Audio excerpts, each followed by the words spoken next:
Assalamualaikum warahmatullahi wabarakatuh. Semangat pagi solih-solihah. Sehat hari ini? Kita lanjutkan pelajaran kita hari ini ke pendidikan akhlak dan hadis. Kita review ada belajar terlebih dahulu. Yang pertama, niat. Yuk kita luruskan niat kita dalam belajar. Niatkan hanya untuk mencari ridha Allah Ta'ala ya. Yang kedua, menyimak. Silahkan duduk sopan, mendengarkan, dan bersungguh-sungguh. Yang ketiga, suci. Hendaknya belajar dalam keadaan bersuci atau berwudu terlebih dahulu. Yang keempat, mencatat ilmu. Rasulullah Shallallahu Alaihi Wasallam bersabda, ikatlah ilmu dengan menulisnya. Silahkan disiapkan buku tulis, buku LKS, dan alat tulisnya. Jika ada penjelasan dari ustadzah yang sekiranya tidak ada di buku, silahkan langsung ditulis di buku tulis kalian. Yuk kita berdoa sebelum belajar terlebih dahulu.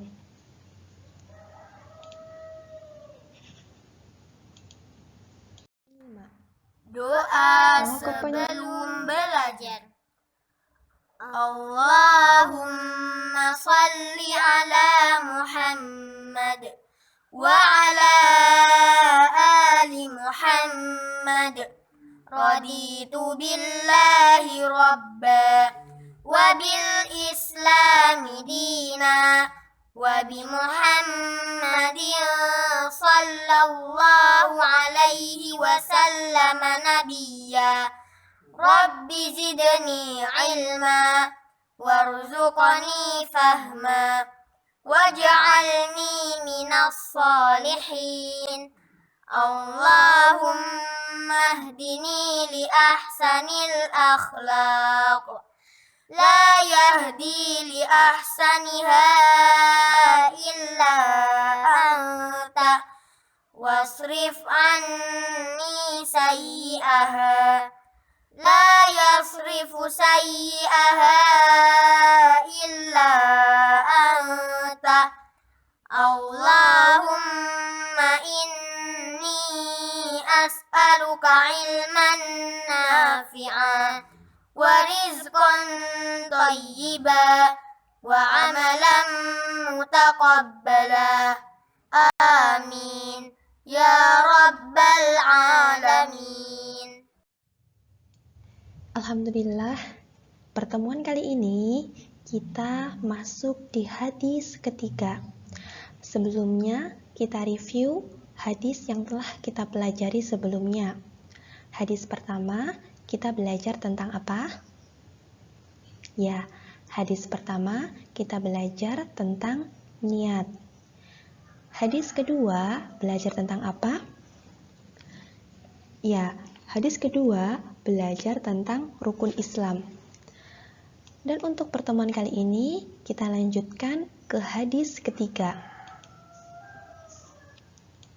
An Abi Hurairah radhiyallahu anhu anna Rasulullah sallallahu alaihi wasallam qala man kana yu'minu billahi wal yawmil akhir fala yu'dhi jarah wa man kana yu'minu billahi wal yawmil akhir falyukrim dhaifah wa man kana yu'minu billahi wal yawmil akhir falyakul khairan aw liyasmut. Muttafaqun alaih.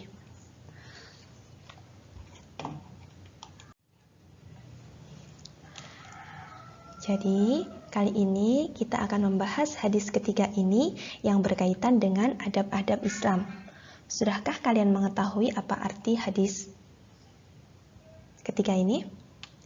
Ya, artinya dari Abu Hurairah radhiyallahu anhu, sungguh Rasulullah Shallallahu alaihi wasallam bersabda, barang siapa beriman kepada Allah dan hari akhir, janganlah dia mengganggu tetangganya.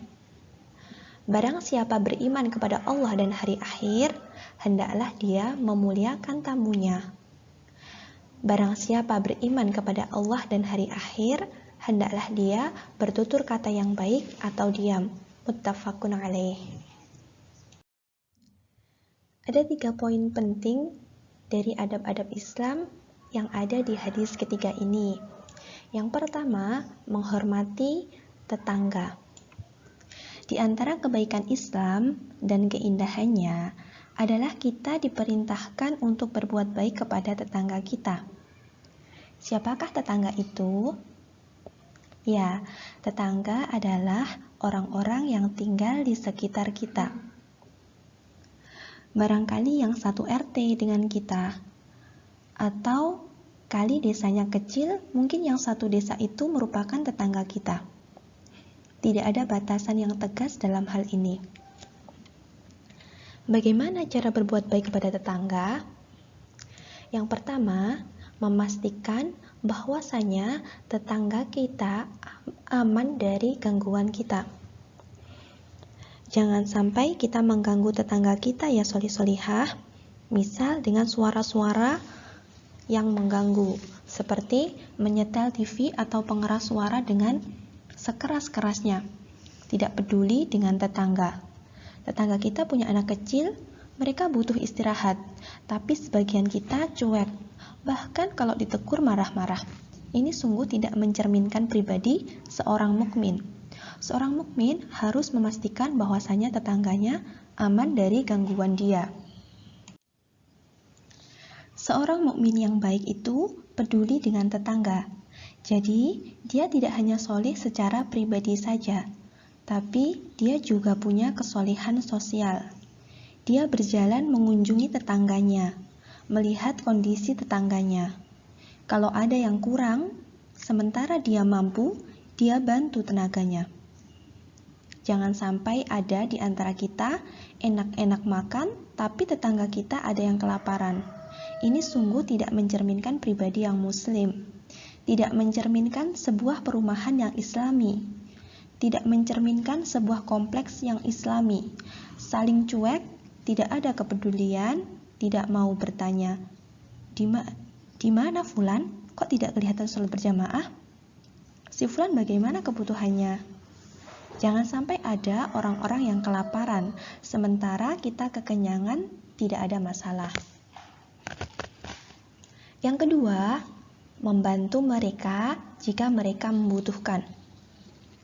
Maka, di antara bentuk ihsan kepada tetangga adalah memberikan bantuan kepada mereka saat dibutuhkan.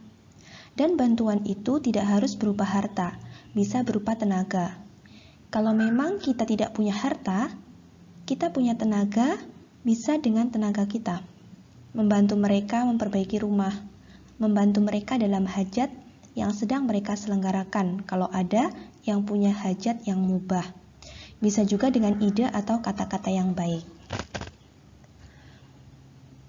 Sedangkan yang ketiga, menyapa, berkata yang baik, memberi informasi atau kabar yang baik yang perlu dia ketahui.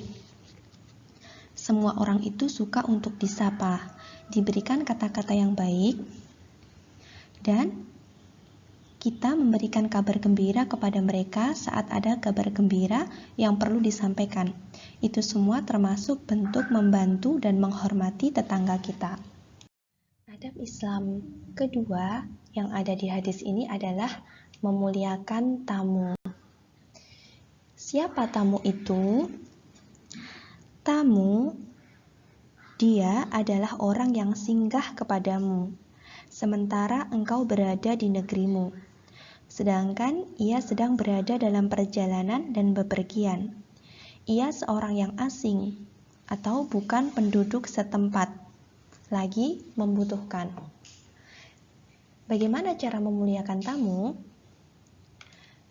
Ini di antara beberapa cara yang bisa kita lakukan untuk memuliakan tamu. Yang pertama, menjamunya dengan cara yang sopan. Yang kedua, memberi suguhan makanan dan minuman terbaik yang kita punya. Yang ketiga, mengajaknya berkomunikasi dengan sopan. Adab Islam yang ketiga dalam hadis ini adalah berkata yang baik atau diam. Ada 6 rukun iman, tapi dalam hadis ketiga ini disebutkan sebanyak 3 kali rukun iman. Tahukah kalian apa yang disebutkan 3 kali berulang-ulang itu?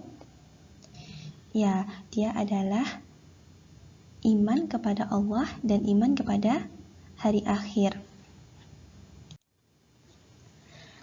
Penyebutan Allah dan hari akhir secara khusus adalah karena Allah Subhanahu wa Ta'ala adalah zat yang paling utama yang harus kita imani. Iman ini adalah iman yang paling penting. Ini pokoknya. Keimanan yang lain kepada malaikat Allah, kepada Rasul Allah, kitab Allah, kepada qada dan qadar, kepada hari akhir, ini semua mengikuti.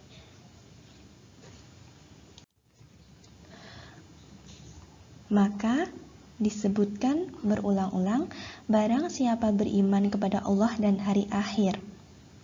Kenapa hari akhir? Karena yang berhubungan langsung dengan amalan-amalan kita adalah hari akhir. Karena pada waktu itulah kita akan dihisab. Jika baik, kita akan mendapatkan balasan yang baik. Jika amalan kita buruk, kita akan mendapatkan balasan yang buruk. Dan pada hari akhir itu terdapat kebangkitan. Hisab, ini yang akan mengingatkan kita untuk terus beramal baik. Ayo kita berkata-kata yang baik, ayo kita hormati tetangga kita, ayo kita hormati tamu kita, karena hari kiamat kelak, kita akan mendapati kebangkitan dan hisab. Maka kita harus banyak beramal. Ini rahasia kenapa yang disebutkan adalah iman kepada Allah dan iman kepada hari akhir. Kembali ke poin berkata yang baik atau diam. Nabi Muhammad SAW mengatakan, tidak akan lurus iman seseorang hamba sampai hatinya lurus dulu. Maka kalau kita ingin membersihkan diri, yang harus dibersihkan pertama kali adalah hati kita. Ini yang paling penting. Kalau hati sudah baik, maka dia akan mempengaruhi yang lain. Tapi, jika hati kita ini tidak akan beres, tidak akan lurus, kecuali setelah mulut kita beres dulu. Dia sangat berhubungan erat dengan lisan atau mulut ini. Beliau mengatakan, kunci lurus hati adalah lurusnya lisan. Maka kalau kita ingin hati kita bersih, kita ingin hati kita lurus, ikuti petunjuk Nabi Muhammad SAW. Kita luruskan dulu lisan kita. Bagaimana caranya? Caranya dengan mengamalkan hadis ini. Falyaqul khairan aw liyasmut. Hendaklah dia mengucapkan kata-kata yang baik atau diam. Pilihannya cuma dua. Mengucapkan kata-kata yang baik, atau kalau kita tidak yakin bahwasanya kata-kata yang akan kita ucapkan adalah sebuah kebaikan, sudah, kita diam. Pilihannya hanya itu, tidak ada pilihan yang ketiga. Kata-kata yang buruk, atau ketika kita ragu apakah ini baik atau buruk, sudah, tinggalkan. Tidak ada pilihan itu. Pilihannya adalah mengucapkan kata-kata yang baik, atau ketika kita tidak yakin itu baik, sudah diam. Maka solih-solihah, yuk kita perbaiki lagi diri kita, terutama lisan kita. Karena mengatur lisan ini sungguh tidak mudah. Mengontrol mulut kita ini sungguh tidak mudah. Maka banyak orang yang bisa mengerjakan ibadah-ibadah yang besar, yang berat, misal qiyamul lail, sekian puluh rakaat, bisa puasa di hari-hari yang panjang, bisa bersedekah dengan harta yang banyak. Tapi banyak juga di antara mereka yang tidak mampu untuk mengontrol lisannya. Mulutnya masih berkata-kata yang buruk dengan berbohong, menggunjing. Ini sungguh tidak mudah untuk kita hindarkan. Maka Nabi Muhammad SAW menjadikan ini sebagai tanda iman seseorang. Iman kita tidak lurus kecuali setelah hati kita lurus. Dan hati kita tidak lurus kecuali setelah mulut kita lurus. Maka ini penting untuk kita camkan bersama. Dan tentu kita semuanya akan dihisab oleh Allah Subhanahu wa Ta'ala berdasarkan setiap ucapan yang keluar dari mulut kita. materi kita sudah selesai. Semoga kita bisa mengamalkan sedikit dari pelajaran yang telah kita pelajari hari ini. Ada sedikit tugas dari Ustazah. Yang pertama, kerjakan LKS halaman 18-20. Foto dan kumpulkan ke Ustazah hari ini. Paling lambat dikirimkan pukul 18.00 waktu Indonesia Barat. Yang kedua, hafalkan hadis ketiga ini dan dokumentasikan dalam bentuk video. Silahkan kirimkan ke Ustazah paling lambat pekan depan, Selasa, tanggal 22 September 2020 pukul 18.00 waktu Indonesia Barat. Jadi kalian boleh mengerjakan tugas yang kedua ini mulai dari hari ini, besok, lusa, dan seterusnya paling lambat Selasa pekan depan. Dan ada informasi, insya Allah pekan depan, hari Selasa, tanggal 22 September 2020, kita akan UKD Pendidikan Akhlak dan Hadis. Materinya hadis pertama, hadis kedua, dan hadis ketiga dengan sistem close book atau tutup buku. Tidak diperkenankan untuk mengintip buku catatan dan buku LKS. Begitu ya solih-solihah, silahkan disiapkan mentalnya, materinya, terus berdoa dan berjuang. Semoga Allah Ta'ala mudahkan. Doa sesudah belajar. Allahumma salli ala Muhammad wa ala ali Muhammad. Allahumma inni a'udzu bika minal ajzi wal kasal wal jubni wal bukhl wal harami wa adzabil qabr.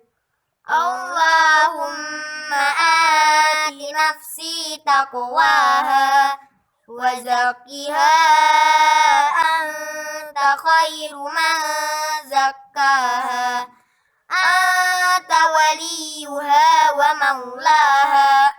Allahumma inni a'udzu bika min ilmin la yanfa' wa min qalbin la yakhsha' wa min nafsin la tashba' wa min da'watin la yustajabu laha. Allahumma faqqihna fid din.